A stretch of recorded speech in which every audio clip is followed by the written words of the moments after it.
Bill brought me here because he's a Lusk, and this is Lusk, Ireland, and he has wanted to come here for a long time. My name is Bill Lusk, and always curious about the derivation of the name here in Ireland. And I started researching it about 50 years ago, and got more interested in it, and I learned that it had no connection to my surname. However, I was still interested in coming over and doing a little more research, find out what the area was like, and to visit Lusk Tower.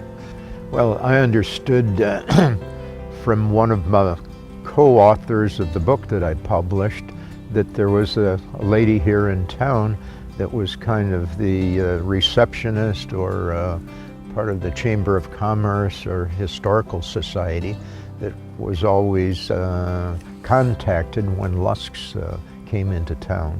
And I was interested in looking at that list and finding out where the other Lusks had come from also.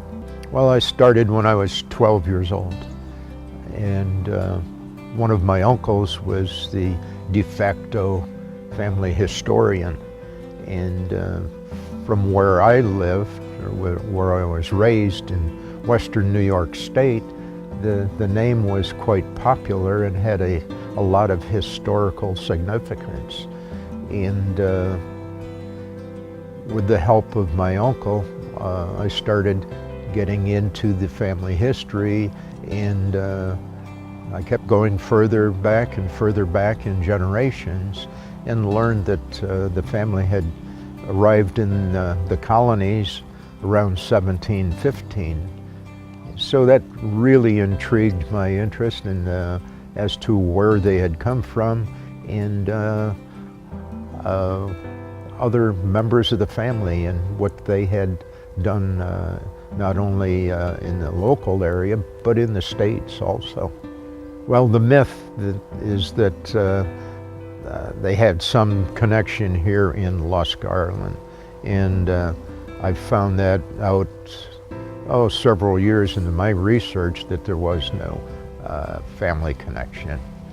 And but it still intrigues me how the name came about, and with further research I found out the definition of the name in Gaeilge is cave, and that's where St. McCullen comes into the picture and how the town actually was named. The Scot derivation or definition of Lusk is essentially the same as the Irish definition.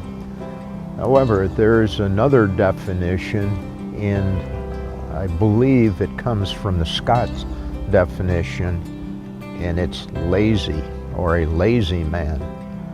So all of my life for the last 70 some years, I've tried to disprove the definition as it relates to myself. Back in the late 80s, I came upon the name of John Niles Lusk. He was from Killeen, Texas. And John was in the process of doing his research with the intent of publishing a book about the Lusk family. And in our initial correspondence, he told me he was in his late 60s, was of poor health, in that he probably would not get to publish the book that he had in mind.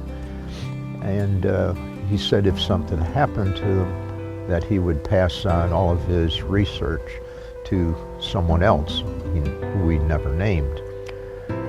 But within a short period of time, he and I became fairly good friends. We exchanged a lot of information, a lot of data. All of his was manually assembled and cataloged. It was about 4 years later, after I hadn't heard from him for quite a while, that I mailed his wife, and immediately she returned by mail and said that John Niles had passed away and that he had given all of his records and documents to a fellow named Dr. Samuel Stowell Lusk, who lived in Houston, Texas. Immediately contacted Samuel Stowell Lusk. He got back with me immediately, and we established about a 20-year relationship, correspondence. And